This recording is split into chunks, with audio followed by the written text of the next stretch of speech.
What's up, everyone? Welcome to STORYHIVE on location in Nanaimo with beats, eats, and more. Yes! We did it. Yes. I am your host, Kazi. We're broadcasting live on the unceded ancestral lands of the Snuneymuxw. Composer and producer adorning expansive soundscapes with hard-hitting synth riffs, raga-inspired vocals, and global rhythms. PIU's work involves a fusion of organic and synthetic sounds that invites deep emotional engagement. Truth. A lifelong student of Indian classical music, her work blends genres, cultures, and identities, a reflection of how she moves in the world.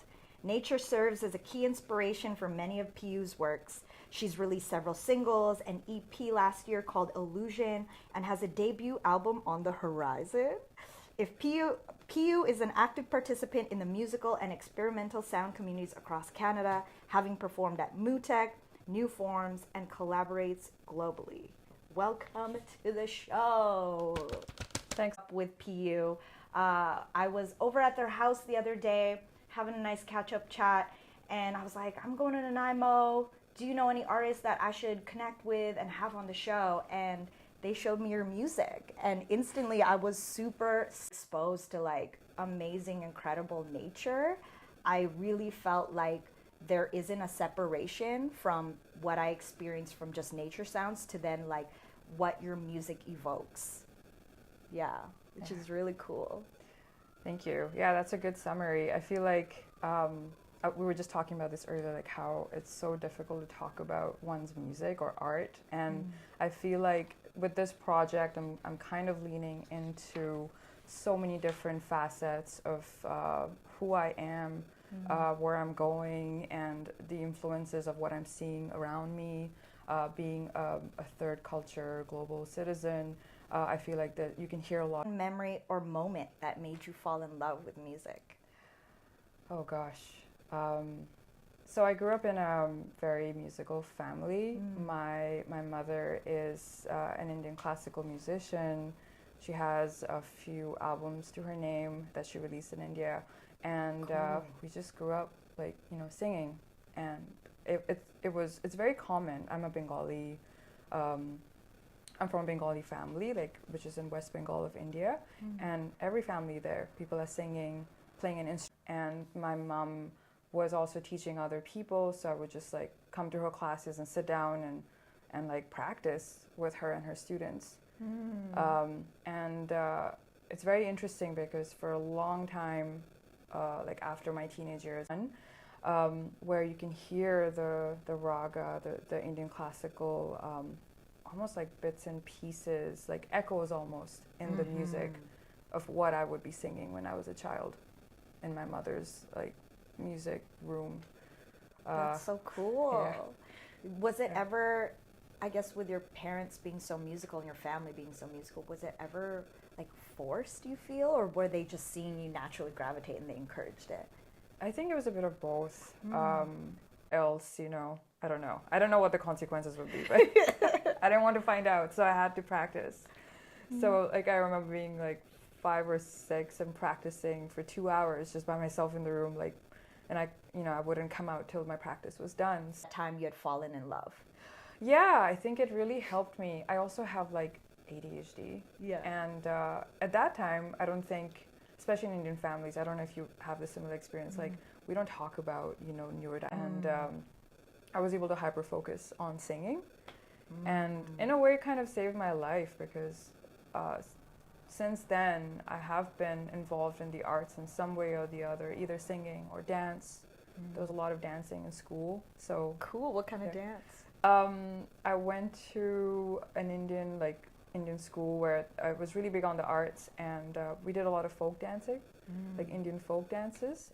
There's so many different kinds, and some of them involve stunts. Cool. Yeah, like with fire and like. What? Yeah. Did you do any of that? A little bit, yeah. There's Yo, that's rad. If that came out in one of your future performances. I don't know, maybe. Like, if I get to go to India, I don't think I'll be the one doing it, but maybe showcasing. There's one called Kalbelia, which is performed by Rajasthani folk dancers. Yeah. They're so badass, and like they they are like, their feet are on rollers and they have pots and then they have fire things What? in their hands. And yeah, we didn't do all that, but we Yeah. did some of it. So it was pretty fun. I love that. I mean, the Filipinos, we have the dance with where you hold the candles like this and Yeah. you're doing it like this. But like pots with fire sounds crazy hardcore. Yeah, yeah. That's amazing. How has training in Indian classical music shaped the way you approach now electronic sound and production? Yeah, that's a great question. You know, I first started like tinkering with production tools, mostly Ableton. Just like it's been 4 or 5 years now that I've been really serious about it. And initially working with digital tools, it was okay. You know, I was composing some stuff and playing around, and I didn't really grasp it or find my medium till I came across like analog synths, so like modular hardware synths, and playing with those instruments made it so easy for me to kind of almost visualize like how to compose. And I felt like I could bring together different worlds in this, like the electronic music, contemporary genres with Indian classical or Indian folk influences. I feel like it would go with any really like world music influence as well. And I think it just helped me kind of flow, you know, because sometimes the instruments just do their own thing. Like you can patch into them, but sometimes the temperature of the room, the gates you're sending in, like sometimes weird stuff happens, and it's magical sometimes. It's like, wow, how did that happen? Or like, yeah, I kind of influence the sounds, but sometimes it's just like spiritual almost. Yeah. For anyone who doesn't know or understand what it is, like you're like all these chords and the quality of the chords influence the sound and all these knobs and these buttons, like to explain to someone like how does this work and how you are creating music through this. Okay. Like as if you're telling a 5-year-old. Oh gosh. All right. Yeah. That's Or just my mom. Yeah. Okay. So I'll just go back a little bit. So I think a lot of musicians today are using hardware synths. So I guess I can't mention like company names or no, you can. Okay. Yeah, that's all right. fine. Yeah. So like they just didn't pay us enough to show the logo. Like that's it. That's fine. Yeah. So like Sequentials or Moog, they've been making hardware synths for a long time. Moog had started making modular synths, which are a lot bigger. They're like a lot bigger in size, and this is almost like a very compact version of what modular synths used to be, and it's made it a lot more accessible for regular people. It's still expensive, it's still very boutique, but it's accessible, and anybody can be using these and making world-class sounds. It's great for sound design, and it kind of works like any hardware synths, except you can choose parts and pieces and put it together, so you can make your own instrument. Develop generators that send different waveforms to the synths, and those waveforms kind of, and then there's also sequences that are being sent. These things, they're also mixers, so you can mix different things together and it creates a whole different sound. Wow. Like here there's, in this oscillator, for example, oscillator is just a voice. It has multiple outputs, so there are multiple kinds of sounds that can come out from this. And if I send different gates and envelopes into there, it'll just change the sound. And there's something called FM synthesis, so I can also, and FM does all these cool, like you might hear it in bass music now, there's a lot of like whoop whoop, all these sounds. Yeah. So you can do that by sending envelopes in there.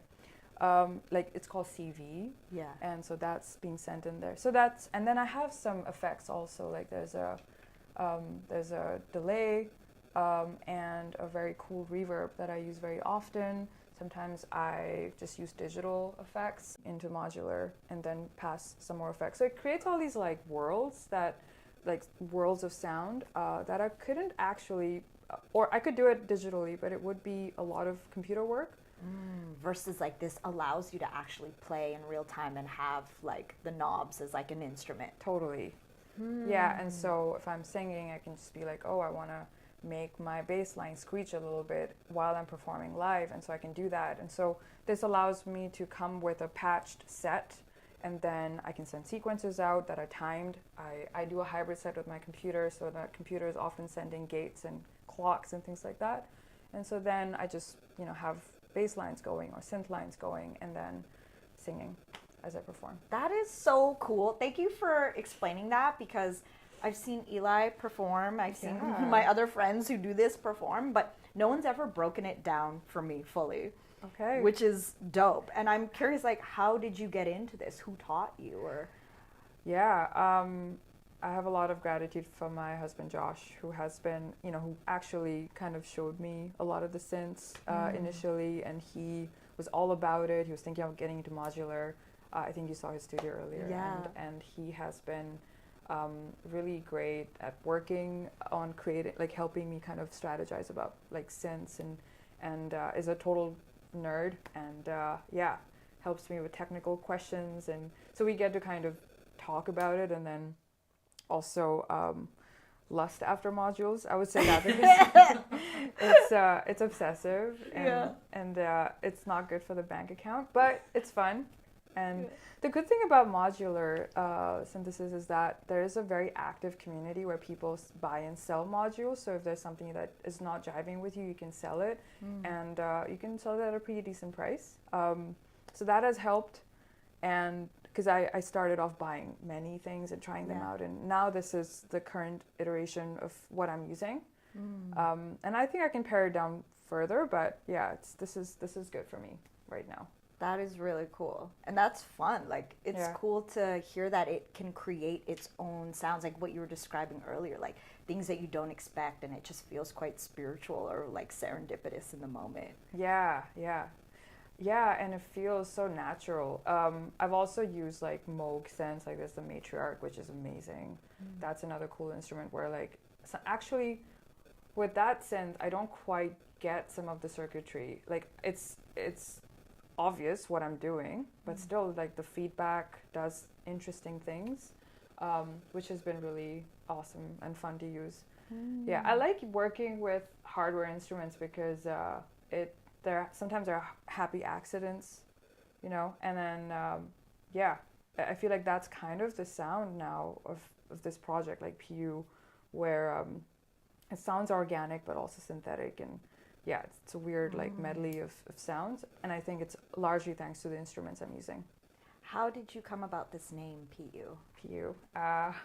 So Does it mean something? It's actually the call of a bird in India. I can't remember which bird, but it goes like PIU, PIU.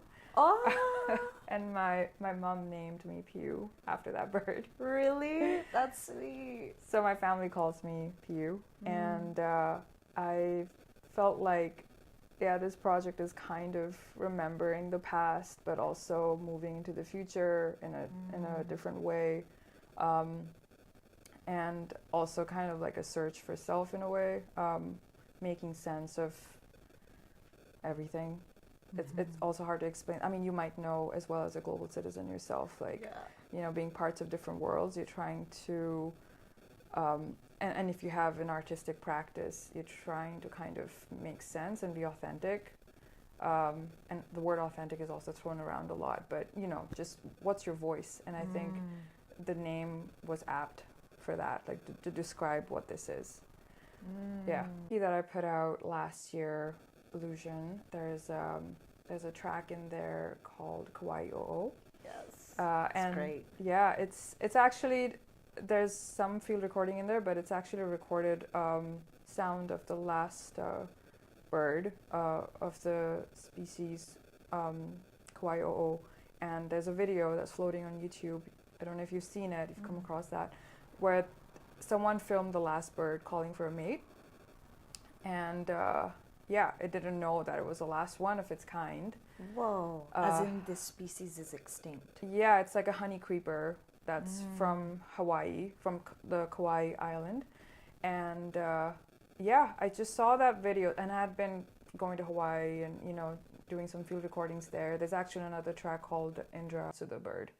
And so the track is the bird calling, and the matriarch is responding to it. Wow. And it's a simple track, really. Yeah. But that is one example where I'm trying to kind of convey what I'm feeling in the moment. And there is some nature sounds in there, but there's like a reason why the instruments come in. Yeah. And about other endlessly inspiring. If I'm feeling stuck, and I am feeling frustrated with, you know, whatever I'm working on, I spend an afternoon there and I come back refreshed. And I think it really speaks volumes to like the importance of us having, like, and why we should conserve these places. Yeah, like I'm thinking about the Nanaimo River especially because the watershed, only 11 acres of that is actually conserved, and the rest is open for logging. So it's hard to separate myself from my practice and just so many beautiful places that have shaped my practice and continue to inspire me and ground myself and find my not for many of us. I think everybody has a capacity to be creative in some way. It's latent in us, and I feel that the desire to create and share with people is really big. As a woman, as someone who's not like super young, you know, I'm not trying to be a pop artist. I'm just like making music. I want to just being present and performing. I hope to, you know, inspire more people to like play music, play with these instruments, and find their voice. There's so many reasons why I'm doing this, but most importantly, to be creative and to channel everything I'm feeling. You know, happiness, anger, pain, frustration. We're living in very interesting times, and sometimes there's a lot of despair that comes with that, and I think creating is just such a liberating act. And it's so punk rock, you know, like, yeah, we're gonna make art, like, whatever, you know, this is my birthright as a human being. This is what I'm supposed to be doing. So yeah, that's why I do it, and it's fun. As long as it's fun, I'll keep doing it. Yes. Relationship goes deeper, and there's like a reverence and an understanding of like the interconnectedness that we all play as living beings, you know, and how we also need to participate as like protectors and stewards as well, especially when you're seeing things go down where you're like, why does this mountain have a bald patch, man? Like, you know what I'm saying? Like, the ancestors of this land, I don't think they saw that. Like, yeah. And so anyway, it's really cool to hear that that's what's driving you. It's also making me think right now about this book that I've been reading where it's connecting. My research right now is around how music and dance is transformational and can create shifts in our states of being. And this book I've been reading is specifically on the mind and music and like what's going on neuroscience-wise in our brains. And there is like activates a different part of our brain. And so what I found so interesting about that fact was they were like, you know, they didn't have the information to say whether or not that was something that evolved over time or if we've just always had it as human beings. But that relationship to music as being an extension of how we express our creative selves, it's like one of the most profound like artistic expressions that I think exists. Yeah, totally. Yeah, I think, yeah, music and dance, it's where it's at. Especially dance is like so primal. Like, it's so important to move. You're a dancer too, Yeah, right? I love dancing. I'm Filipino. We dance. You dance, you sing. Yes. You're too much. It's amazing. Yeah. Yeah, right? Do it all? Yeah. Yeah. Yeah, it's Filipino culture is all about music and dance too. Yeah. Keeps everybody together and alive and doing cool things. We're a jovial bunch, as I like to say. It's like laughy, jokey. Amazing. Yeah. I'd love to know, what does your creative process look like from spark to full song? Like, do the lyrics come first, the beat, or something else entirely? Especially as you're like doing field recordings in nature, like, you know? Oh, I feel like when I'm out and about, you know, I would say the process like sampling. I have been working on creating a library of samples. And when it comes to creating, sometimes I'm just working on a patch, and then sometimes it's just an instrumental piece. But other times it could be a song, and I'm working more on songwriting lately. the album, well, so far I think it's an album, I don't know, we'll see what happens to it, but like it's becoming more and more like a songwriting you know, the work I had recorded before and listening back to it, or sometimes the instruments inspiring me to sing. I listen to a riff that's playing and then I start humming and then maybe write down lyrics. Lately for my project, I think I have the book right here, but I've been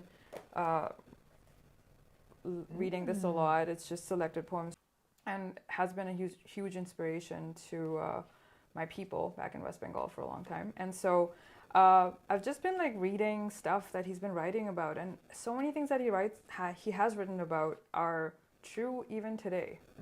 And just he was a worldly man. I don't know, maybe write a song or channel something that he was feeling. So that's been really interesting for me. Cool. So poetry is another thing that is really, really inspiring. Or having a conversation with someone. Also listening to a lot of like world rhythm, different kinds of percussion instruments. That's been really fun too, for influence. And listening to more stuff, because the album is very much about, there's a lot of like Bengali music, folk music influence in there. So there's a little bit of that. Is dressed, and the artists from the city go to town. They build these really intricate, beautiful spaces, and sometimes they have different themes. Like there's a Harry Potter theme, or there's like, just, I don't know, Avengers theme. I don't know. It could be anything. And people set up these pavilions, and the whole city, like people everything, right? Like if you're open to it, like everything becomes a source of inspiration. So you remind me of what is the name of that guy who, it's like his thing, the way his brain works is that everything is song, and then he made a movie about it. Do you know what I'm talking about? Yeah, it's kind of like a synesthesia. That's probably not it, but kind of like, this is why I'm doing this, of where like he just hears this tapping, then all of a sudden it becomes a full-blown like orchestral like production, and he hears music everywhere. It's kind of like his superpower, but also his curse, because he can't turn it off. But I'm like, bro, if you're making music all the time, you've just got a soundtrack playing for you constantly. It's sick. How do you know when you're done? Like, you could keep tinkering, you could keep adding, but how do you know within yourself, like, okay, this is complete, this track is complete, this song is done? I think sometimes I put a lot into the track, and there's lots of different sounds, and then my practice lately has been pulling back, just what's needed, because sometimes maybe a sound is great but it doesn't quite fit, and so I know that I'm done when I can listen to the track over and over and over again, and I'm not feeling annoyed, like you know. So if I'm not feeling irritated by a sound in there, it's like, okay, I can listen to it. If I've listened to it 50, 60 times and I'm not annoyed, then I think it's done.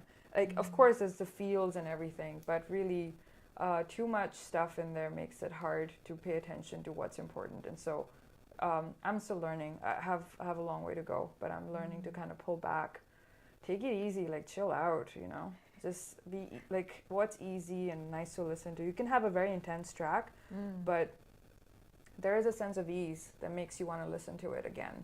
So I'm trying to tap into that. Oof. Yeah. That is so interesting and like hard to actually describe in words. You know, like a sense of ease, even with like a very powerful, lots going on kind of music, but I actually understand what you mean. How do you feel about performing? Like it's a whole process to create and be in the like, you know, this is such a vibey studio, especially being out here in Nanaimo, but like then to perform, did you feel like is that something you've always been doing, or is that like a different transition for you? I have been performing since I was young. Again, I mentioned the competitions earlier. Right. So high stress situations. So singing kind of feels natural. It's very easy for me to kind of tap into that zone where I can forget what's happening around me and just focus on it. It's been a learning journey for me with instruments, performing live, and then especially sometimes with a hybrid setup because so much can go wrong. So practicing that and then trying to find moments in there where I can connect with the audience. I think that's a big part of why I'm, as we like to say. Yeah, like we're all together, and I think it's just like one mind, hive mind kind of moment. And that really gives me like this surge of energy, which is just life-giving. And I'm trying to tap into that more and more. And every time I perform, and singing is a very vulnerable act, especially with electronic music, because as you know, and as a woman also doing electronic music and singing, it's been, sometimes it's hard to like be out there and performing and being like, yeah, what I'm presenting is different or maybe not quite, you know, what people are used to listening to, especially Western audiences. But even like back in India, I'm sure if I perform, people will be like, oh, what is this? You know? This is like strange music. Or I don't know, maybe they'll like it. But there's always a chance that, or a fear, and hear from them what they're feeling when they listen to this music. And some people describe it like being on a cloud. You're kind of floating, which is nice. The sense of ease, you know, that's a relief. So yeah, I think that's why, like with performing, it's been interesting. I'm trying to work on a new setup right now with a live drummer. That'll be next, which will be really fun for me because earlier, like we were talking about performance, and I mentioned that sometimes it's very lonely up there, and it's nice to have somebody else to kind of vibe with on stage. So I hope to do that more and more. Yeah. I think it's the Indra track that goes kind of into like DMB type of percussion. Yeah. That live. I was just thinking about the little story you shared on your Instagram about how you had witnessed this lightning storm in Hawaii at the time.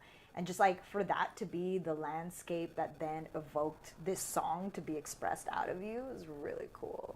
Yeah. And it's like those moments are just magical because it's like, how did I tap into that? You know, in that moment, it's like, I don't know. And I think sometimes you just have to be open to receiving, and stuff happens. And then a song just like is put together, and it's like, what, you know, it's like magic, but also you have to be there creating it. That's a great idea though. A drummer live. I like that. Yes. Yeah. So I think any music is performable if you have like other people or other ways of like doing it. I'll keep that in my back pocket. So you got to perform at some pretty cool spaces like Mutek last year, which is a huge festival that happens in Montreal. I have yet to go. This year might be my year. We shall see. As well as what was New Forms. What is a standout memory from being on those stages? Or also Active Passive. That was another one you mentioned. Yeah. Active Passive. I'll just give a little shout out to the Active Passive Performance Society folks, Amos and Caitlin. They run this really amazing little festival. Where does it happen? In Galliano. Oh, it's happening in August. They do it every year, and I had performed PIU as PIU for the first time on their stage, and it's an experimental electronic music festival, but they also have space for performance art performing at a festival, which was again amazing, and that was very intimate, high production value. The sound was incredible. I also just love the video that they produced out of it. Like that must be so good for every artist to have that. They had like 2 cameras, like one that was overhead, bird's eye view, so you could actually see for any of the gearheads who needed to see that. Like they could see what you were doing. It was rad. Yeah, that video was like, it's amazing. I still use it. Mutek, I think that video helped me with Mutek too, to showcase like what's happening. Mutek was amazing as well. Like it was the 25th anniversary last year, and their curators are awesome, and really, really encouraging.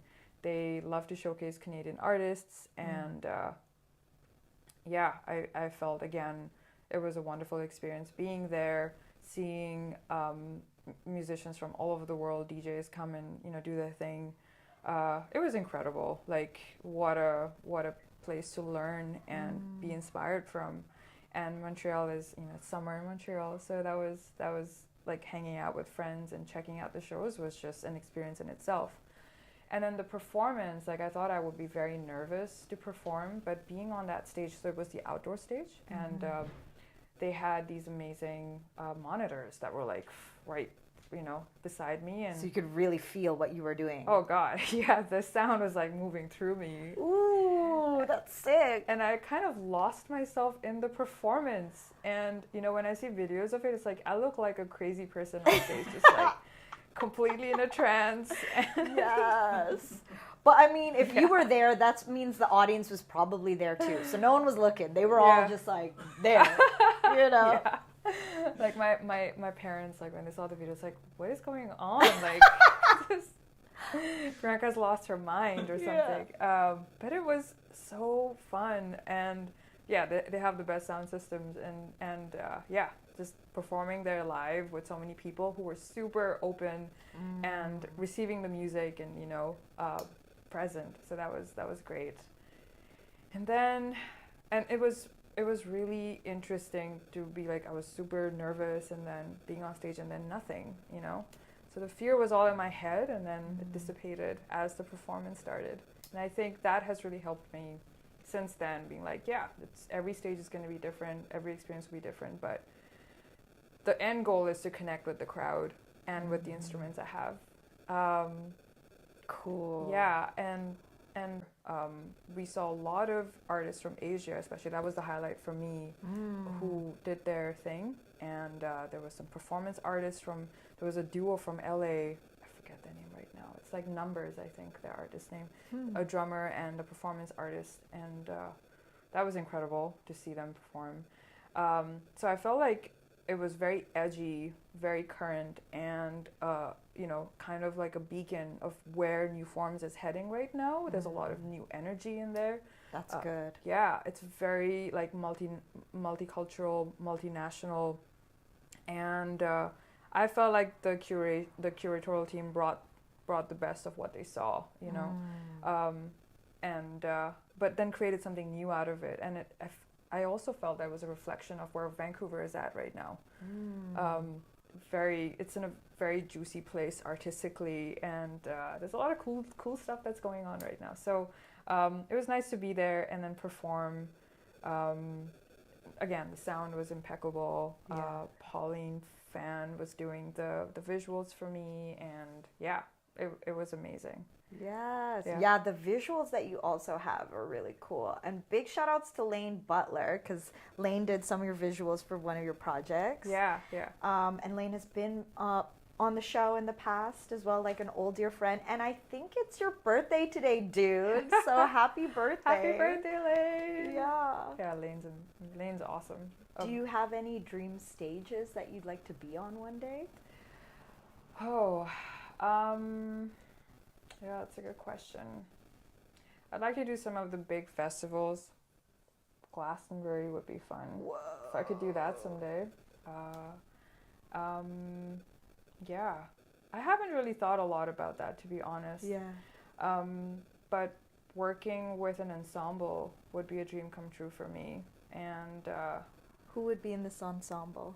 I don't know. Or like instruments-wise? Instruments, like it would be a quartet or a quintet or maybe a big ensemble, and we could be doing like my music and covers of other incredible artists. Maybe like that would be fun for me. I love collaboration like that, and working with working with classical musicians is amazing. Yeah. I did a performance at Banff in 2023 with a viola player, Sarah McCabe, and that was incredible because I was passing their sound through my effects, and so the instrument just completely changed, like from viola to something else that I can't quite place. And it was a very organic, in the moment performance. And I feel like I would love to do more of that, but with a larger ensemble. Maybe like a quintet would be really fun to try that with. Yeah. Have you ever been to Loeb Studio? Yeah. Dude, Have you heard yourself in 4D yet? No. I would love to. That would be cool. I just got that download where I was like, PIU in 4D in the forest. They can do mobile setups. No way. They've done that before. Yeah. They did it in like a carpet store once, Wow. which was really cool. Yeah. They did it for a setup for their festival, and just like, you know, because you're I hate to use this buzzword, but it's true. Your music is immersive, you know, and to hear it in 4D would be, especially now that's like I'm getting the vision of the quintet, like that would be really cool. That would be really cool. Wow, you're full of good ideas, Cassie. I am. I am an experienced designer. Did you know? I did studying. I did read that. Maybe we can collaborate on something new. Speaking of which, my next question says, what's a dream collaboration, past or future, alive or ancestral, that you'd love to see manifest? Wow. You Yeah. don't have to mention me. That's already there. Oh, there's so many people I'd like to collaborate with. I'd love to collaborate with. So there's a wonderful, very experimental rad artist. Her name's Jocko. Oh. She works with modular synths mostly and is based in Berlin, and is so inspiring. And I'd love to collaborate with her someday. I'd love to go back to my hometown, go back to Kolkata and work with some Indian classical musicians there. There's so many amazing musicians. So that would be really fun to have like a sarangi or tabla and sitar players, like, you know, doing stuff. There is a very cool festival in India. I think it's called, the name will come to me. Yeah. But there are some really interesting festivals happening in India right now, and I would love to go and take those productions with me and perform there. Dream collab. Wow. It's so hard to pinpoint to like a person or, you know, a group that I would like to work with. I'm so down to working with different artists from all fields. I mentioned some rappers earlier, and like, you know, if I could collaborate with hip hop artists or I'm just so open to anything really, as long as it's interesting and we're able to showcase a new idea, a new way of doing something. I'm down. Yes. I love that you're so open-minded and also like willing to like challenge yourself and expand beyond, which is really cool. Yeah. Berlin. I feel like Berlin would be a vibe for you. Have you ever been? No, I've never been. I know that it's, Berlin's been a thing for techno for a long time. Yeah. I do dabble in techno. Brody.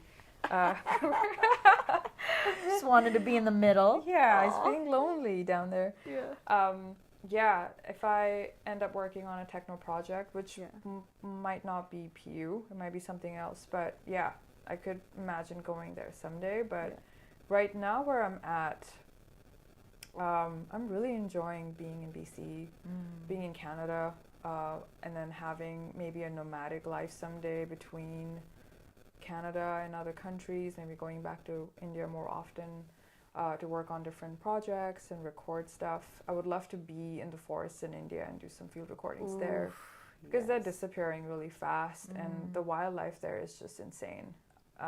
It's tropical, it's beautiful. It'll be lovely to have a visual project with that as well. Maybe someone doing visuals. I've been working with like doing film photography and sound. Maybe I could bring that together someday. What was the question again? I feel like I'm just completely... No, that's okay. Yeah. You actually brought me back to... I went to India for the first time in 2023. I was in the south. So I got to go to Bangalore, Mysore, and Goa.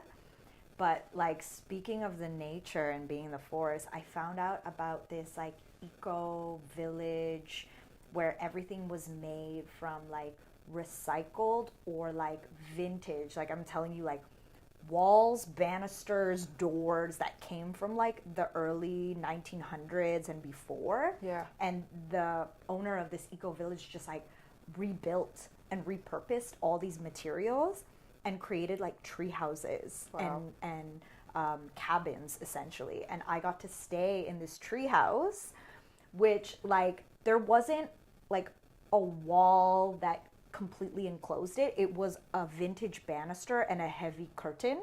And the moment I got into my treehouse, I hear a thump and I look up, and because the roof was kind of like a translucent roof, I just see the outlines of monkeys just jumping on the roof and then going into the trees. And like I open up my curtain and they're like at eye level, just like 10 feet away.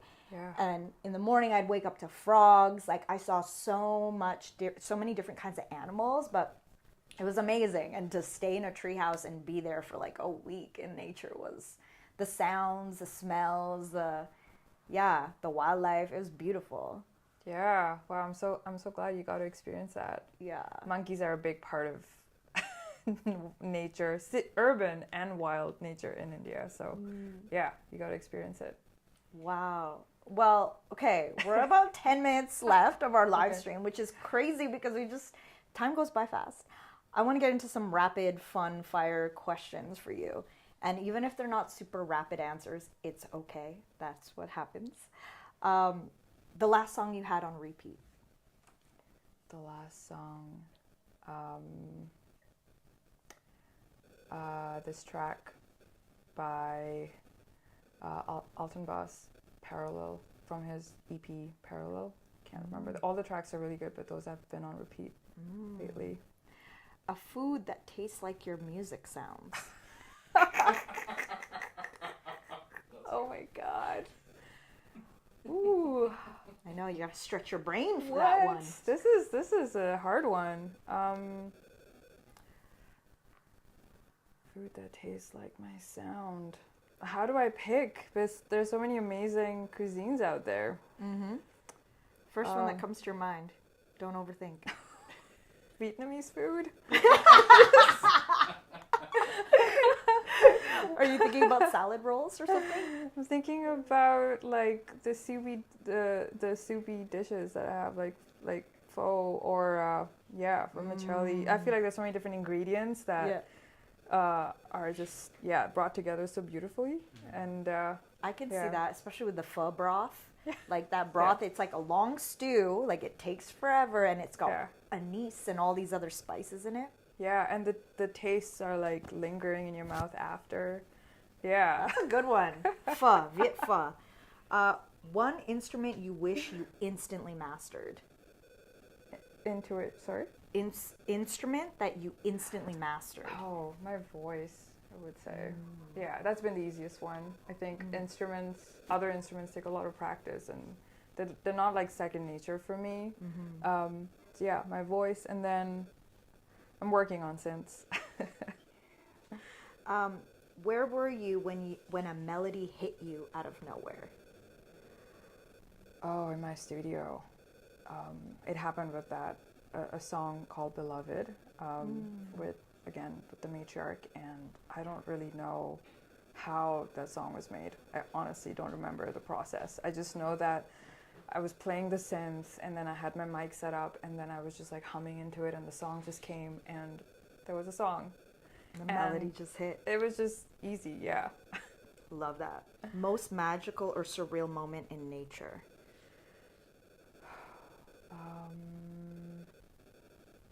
The Nanaimo River. Being in the Nanaimo River in the summertime is some of the most healing, magical thing that I've been doing lately. So, yeah, I would say. I'm going to definitely ask you for some drop points or drop pins. Yeah, it's so close. It's like 12 minutes from here. So you can go, It's a nice day. Check it out. Yeah. If I weren't a musician, I'd probably be a dancer.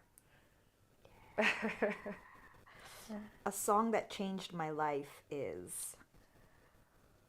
This is such a hard one. It could be more than one if that's the answer. Yeah. When I first heard Fortet's album, trying to think of the song in particular. I mean, there's so many amazing songs, but let's just keep it like Fortet's music. When I first heard it, was like,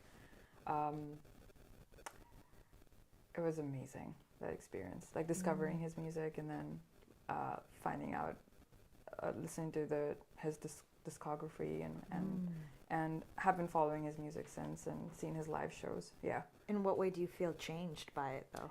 I felt like he was doing something different in electronic music. There's a lot of organic sounds that are used. He also uses some modular instruments in there.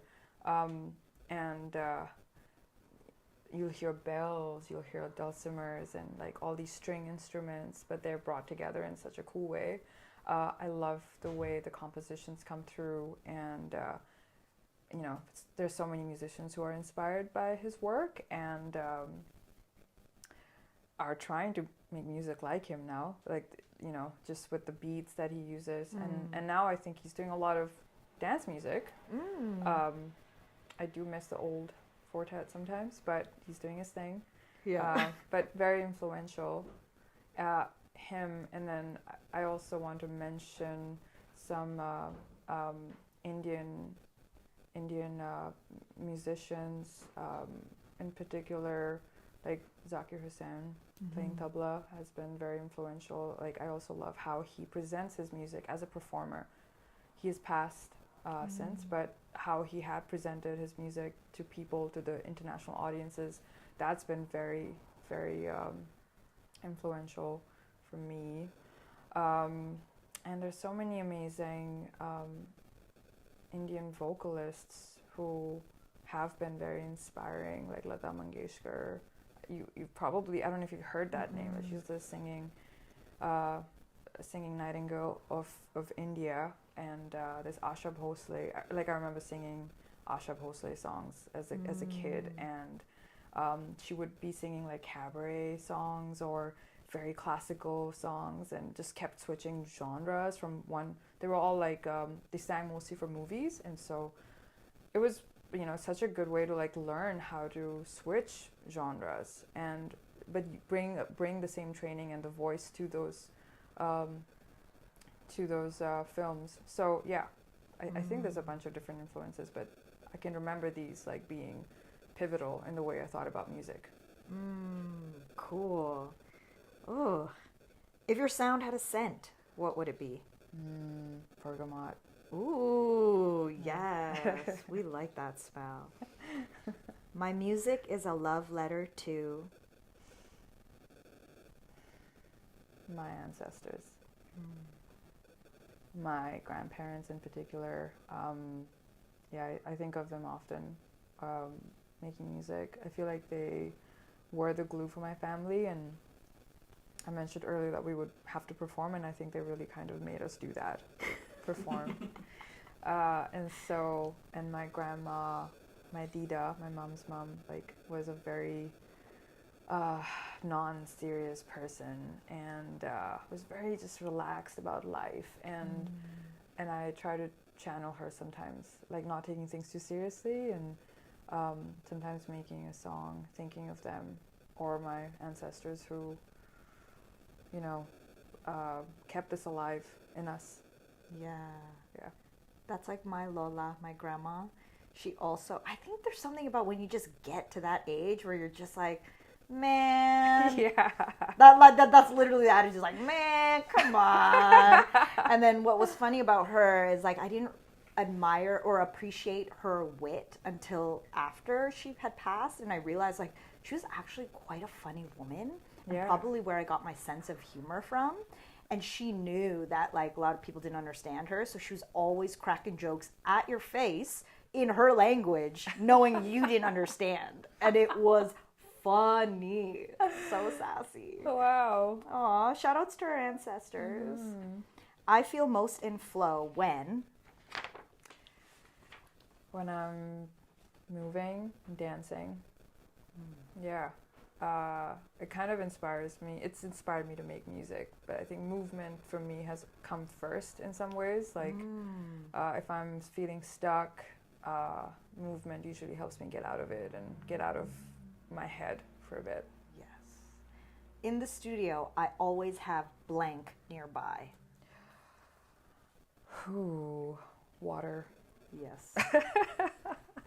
Speaking of which, Water. And these, wow, nice cups. Official mugs. We're going to have to change them because we ain't in Van City anymore. 2 more. My younger self would be proud that I am making music. Yeah, I think the younger PIU would be really stoked that I didn't give it up.